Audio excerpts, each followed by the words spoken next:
귀하신 하나님의 말씀은 역대하 11장 18절에서 23절입니다.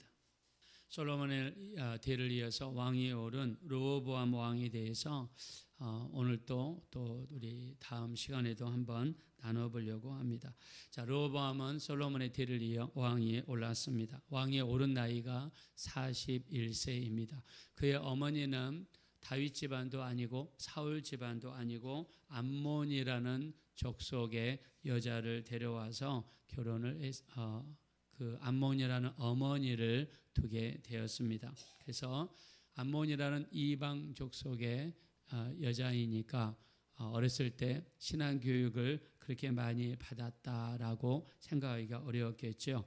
자, 아버지 솔로몬을 이어 왕이 올랐습니다. 그 많은 금과 은과 그 큰 왕궁과 또 솔로몬이 여자들을 데려올 때마다 왕궁을 지었는데 그 아름다운 건축물 전체를 르호보암이 가지게 되었습니다. 자, 요즘으로 치면 대기업의 장남이 그 아버지의 뒤를 이어 그 많은 재산을 이렇게 얻게 된 경우입니다. 자, 우리나라 같은 경우는 상속세가 거의 한 반절 정도가 됩니다. 그래서 회사가 이렇게 자손들에게 회사를 물려주게 되면 그 상속세를 내기가 어려워서 회사를 유지하지 못하는 그런 회사들이 종종 있다고 합니다. 그래서 요즘 우리나라에서 상속세 폐지에 대한 논의가 활발하게 이루어지고 있어요. 자, 예를 들면 세계적으로 경쟁력 있는 회사인데 상속세 문제에 걸려서 회사가 문을 닫게 되면 결국엔 우리나라 전체 입장에서 수출이 줄어들게 되고 경쟁력 있는 회사가 사라지게 되는 그런 일이 발생하게 되거든요. 자, 르호보암은요, 그 아버지의 그 많은 재산을 물려받았습니다. 부잣집 도령으로 성장을 했습니다. 자, 근데 백성들은 지난 20년 동안 성전을 건축하는데 또 왕궁들을 건축하는데 그 많은 고역과 어려운 일을 당했습니다. 너무나 힘드니까 왕을 찾아와서 도와달라고 부탁하는 거죠. 자, 요즘으로 치면 대통령 선거할 때 여러 후보들이 있습니다. 그러면 유력한 후보를 찾아가서 공약을 좀 걸어달라고 부탁을 하죠. 대통령이 되시거든 이거를 좀 해결해 주십시오. 자, 대부분의 후보들은 합당하다고 생각이 되면 그 공약을 받아들여서 자기 공약으로 만들고 대통령이 되면 그것을 이렇게 지키는 것을 볼 수 있습니다. 자, 르호보암도 왕위에 오르자 여로보암을 중심으로 수많은 백성들이 찾아와서 도와달라고 부탁합니다. 우리가 당신의 아버지 때에 너무나 많은 고역을 했습니다. 멍에가 너무 무거웠습니다. 좀만 좀 도와주셔서 우리 일상생활에 돌아가 우리도 일상생활을 좀 할 수 있도록 도와주십시오. 르호보암이 이야기합니다. 3일 뒤에 오거라 그랬습니다.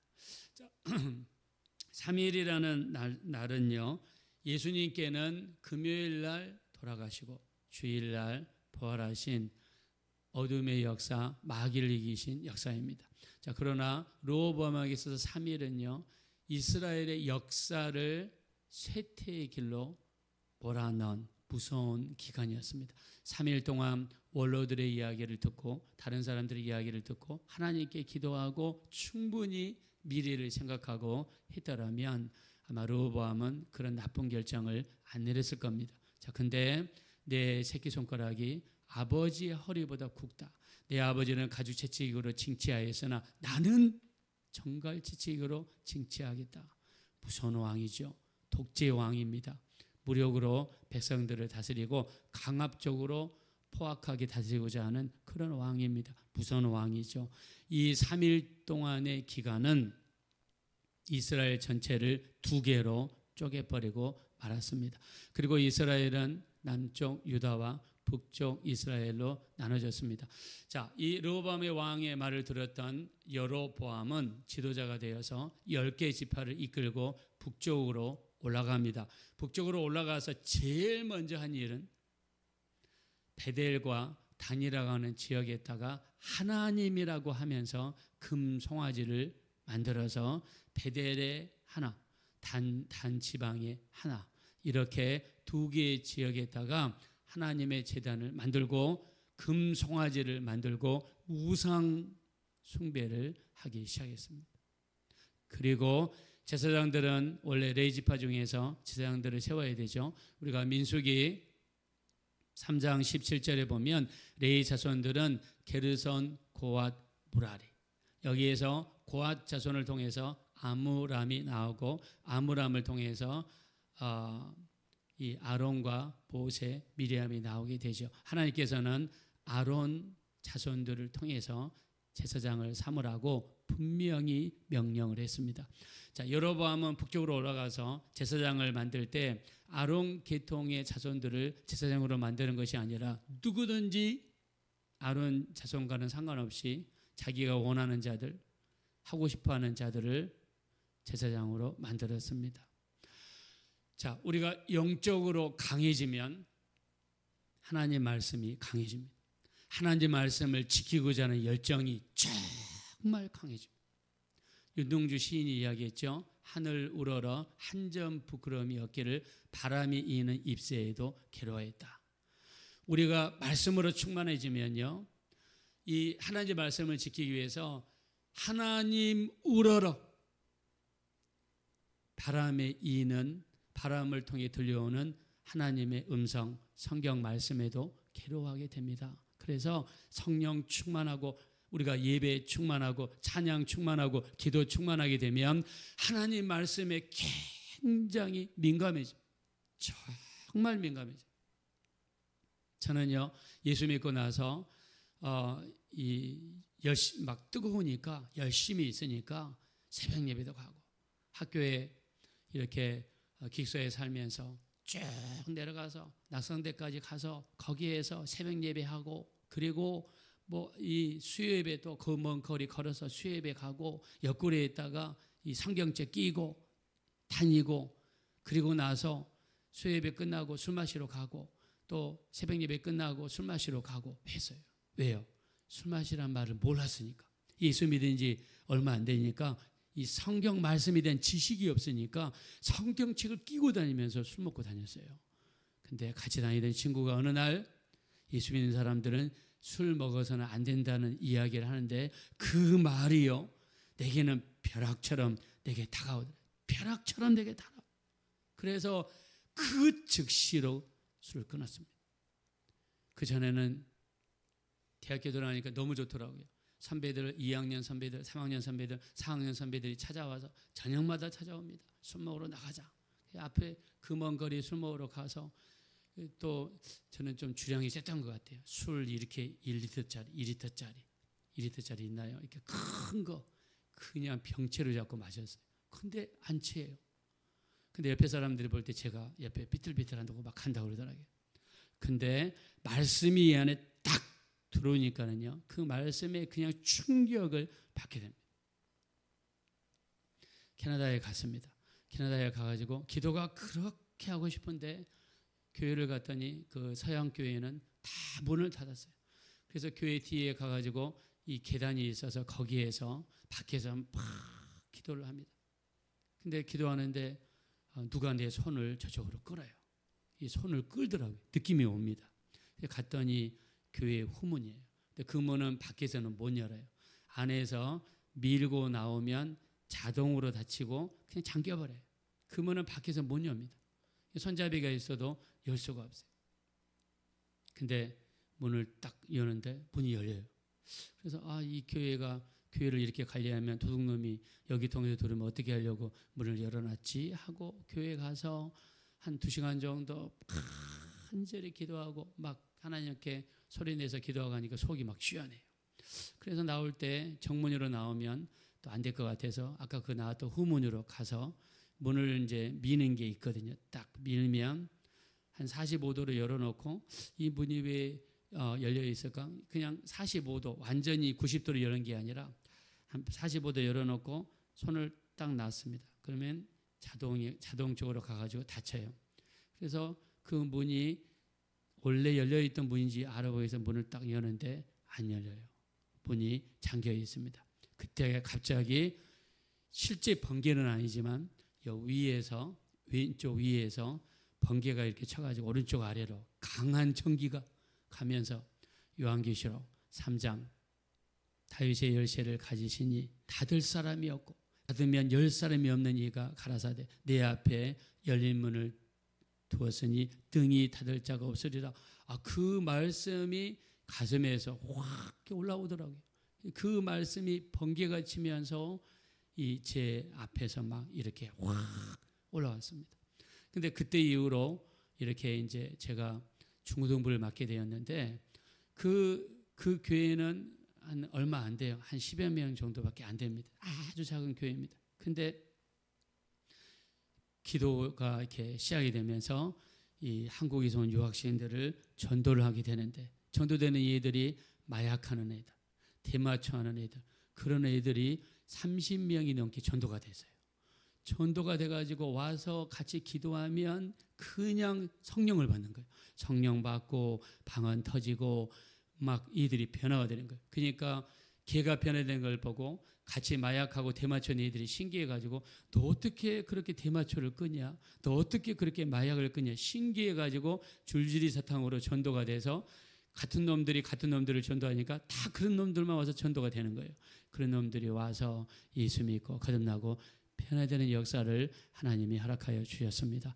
자, 그래서 우리가 이 신앙생활 할 때 정말 이 뜨거우면 말씀이 정말 우리 안에 명령이 되고 생명이 됩니다. 이 말씀에 예민해지게 됩니다. 자, 그러나 말씀에 둔감해지면 신앙생활에 둔감해지면 말씀이 둔감해져요. 말씀 안 지켜도 전혀 감각이 없습니다. 하나님 말씀에 불순종해도 말씀대로 살고 있지 않아도 그냥 우리 양심이 둔해지고 어쩌면 양심이 화인 맞아서 하나님 말씀에 반대되는 삶을 사는 경우가 너무나 많습니다. 그래서 우리 신앙생활이 뜨거워지면 하나님의 말씀이 우리 안에서 살았고 운동력이 있습니다. 여기서 축복하겠습니다. 우리 신앙적으로 충만하고 뜨거워져서 하나님 말씀에 민감해지시기를 예수 이름으로 축원합니다. 자, 근데 여러보암은요, 그 3일 동안의 기간 동안 이 이스라엘 백성들에게 안 좋은 결론을 내리게 됩니다. 자, 솔로몬이 방탕한 삶, 육신의 삶을 살다 보니까 그 영향력이 그 아들에게 그대로 전달이 됩니다. 어떻게 전달이 됩니까? 자, 우리 한번 21절 보겠습니다. 21절 다 같이 읽겠습니다. 시작. 르호보암은 아내 18명과 첩 60명을 거느려 아들 28명과 딸 60명을 낳았으니 압살롬의 딸 마아가를 모든 첩첩보다 더 사랑하여. 아멘. 자, 이거 보세요. 아내가 몇 명입니까? 여기 성경에 아내가 18명. 첩이 몇 명이에요? 60명이에요. 다 해서 78명의 처첩을 뒀어요. 이것도 비정상이에요. 우리 주변에 어느 누가, 여러분, 우리나라 왕들 중에서도 어느 누가 이렇게 많은 아내 18명, 첩을 60명, 다 해서 78명을 여러분 둔 왕을 찾기가 어렵습니다. 이스라엘 한번 조사를 해봤습니다. 이스라엘과 유다 중에서 이렇게 많은 아내를 둔 사람이 솔로몬 외에는 없어요. 넘버 2가 됐습니다. 이렇게 많은 아내 18명과 첩 60명. 여러분, 이건 양심이 마비된 거예요. 그 사람 삶은 눈 뜨면 여자, 눈 감으면 여자, 그렇게 살았다고밖에 생각을 못하는 거예요. 육신의 정욕에 빠져서 사리 판단을 하지 못하고 마음이 원하는 대로 살아가는 삶을 살아요. 그것뿐만이 아닙니다. 아들들에게도 아내를 많이 구해줬다고 그랬어요. 자, 23절 보겠습니다. 다 같이 한번 읽어보겠습니다. 시작. 르호보암이 지혜롭게 행하여 그의 모든 아들을 유다와 베냐민의 온 땅 모든 견고한 성읍에 흩어 살게 하고 양식을 후히 주고 아내를 많이 구하여 주었더라. 네. 자, 신명기 17장 16절 17절 왕이 가져서는 안 되는 세 가지. 첫째, 말을 많이 두지 마라. 두 번째, 아내들을 많이 두지 마라. 세 번째, 금과 은을 많이 두지 마라. 하나님 말씀은 분명하죠. 근데 르호보암도 마찬가지 반대 방향으로 갔습니다. 더 나아가서 우리가 열왕기상 14장 23절에 보면 산당들을 많이 만들었습니다. 산당을 많이 만드는 게 무슨 대수냐 이야기하는데, 산당이라는 뜻은 뭐냐면 높은 곳이라는 뜻입니다. 높은 곳에다가 신전을 지어서 우상 숭배를 하기 시작했어요. 왜 높은 곳에 신전을 짓느냐? 신은 높은 곳에 지으면 더 가까이 가니까 그런 곳에다가 짓는 신전을 산당이라고 했습니다. 산 꼭대기에 짓는 그런 신전, 산당들을 짓기 시작해서 우상 숭배를 하기 시작합니다. 그 다음에 더 무서운 것은요, 우리 열왕기상 14장 24절에 보니까 이 신전에 창기들을 두기 시작했어요. 신전에 와서 우상 숭배를 하는 남자들이 신전에서 일하는 창녀들과 잠을 자게 만들어서 그런 짓거리를 르호보암이 처음으로 실시하기 시작했습니다. 신전에 와서 제사하러 왔던 이스라엘 백성들이 거기에 빠져서 하나님 앞에 우상 숭배뿐만 아니라 간음하는 역사까지 일어났습니다. 무서운 일이죠. 아내들을 많이 두었을 뿐만 아니라 신전 창기를 두고 그리고 산당을 만들고 수많은 백성들을 잘못된 길로 인도했습니다. 자, 이런 사람이 르호보암입니다. 자, 우리 부모의 어떤 영적인 영향력이 자식에게 그대로 전달이 되는, 솔로몬의 방탕한 삶, 솔로몬이 정욕적인 삶, 솔로몬이 하나님을 떠난 그 삶이 르호보암에게 그대로 이루어지는 거예요. 반대로 부모가 깨어 있으면, 부모가 기도하며, 부모가 예배하고 여러분들처럼 잠을 깨우고 육신을 이렇게 세워서 하나님께 새벽 예배하며 하나님의 뜻대로 살겠다고 몸부림치는 우리의 삶을 통해서 우리 자손들이 거룩해지고 우리 자손들이 복을 받고 우리 자손들이 잘 되는 역사가 나타나게 될 줄로 믿습니다. 그런 조상들이 돼야 될 줄로 믿습니다. 아합 왕은 악독한 왕이었죠. 아합을 통해 태어난 아하시아는 더 악독한 왕이 되었습니다. 므낫세 왕은 악랄한 왕이었죠. 므낫세를 통해서 태어난 아몬이라는 왕은 더 악랄한 왕이 되었습니다. 부모의 영적인 영향력이 자식에게 그대로 전달되는 거예요. 그래서 우리가 신앙생활을 열심히 해야 되는 이유가 여기 있고요. 우리가 이 험하고 거친 세상에서 거룩한 삶을 살아가야 될 이유가 여기에 있고요. 깨어서 예배하고 기도하고 말씀 보고, 여러분들이 아침에 일찍 일어나 새벽 갈 때 저 할머니는 왜 저렇게 아침마다 어디를 가느냐 비난하고 욕한다 할지라도 오늘 우리가 거룩한 이 신앙생활은 반드시 우리 가정에게, 우리 자손들에게 복으로 돌아오게 될 줄로 믿습니다.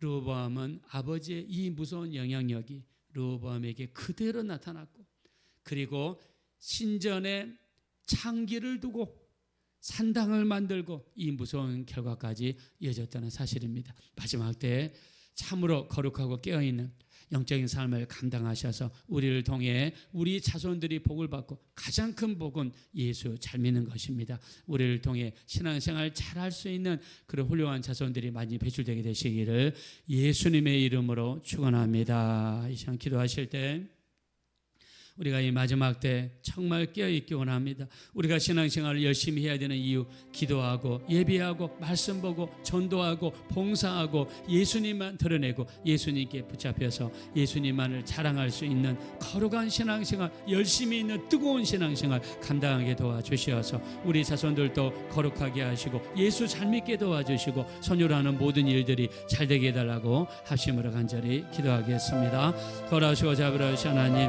진심으로 감사합니다. 우리를 불쌍히 여겨주세요. 우리를 긍휼히 여겨주세요. 우리 하나님, 우리를 도와주십시오. 우리를 붙들어 주십시오. 우리가 거룩하기 원합니다. 우리가 깨끗하기 원합니다. 우리가 성령 충만하기 원합니다. 우리가 기도 충만하기 원합니다. 열심으로 예배하고 기도하고 찬양하고 전도하고 봉사하고 열심으로 주님을 섬기는 신앙생활을 감당하게 도와주시옵소서. 거룩한 부모를 통해 거룩한 자손들이 나오는 것을 보았습니다. 우리 하나님이시여, 우리를 도와주십시오. 우리를 긍휼히 여겨 주십시오. 성령으로 인도해 주십시오. 성령으로 역사해 주십시오. 우리 하나님 도와주세요. 그래서 우리의 삶을 통해 우리 자손들이 볼 받을 수 있도록 역사해 주십시오.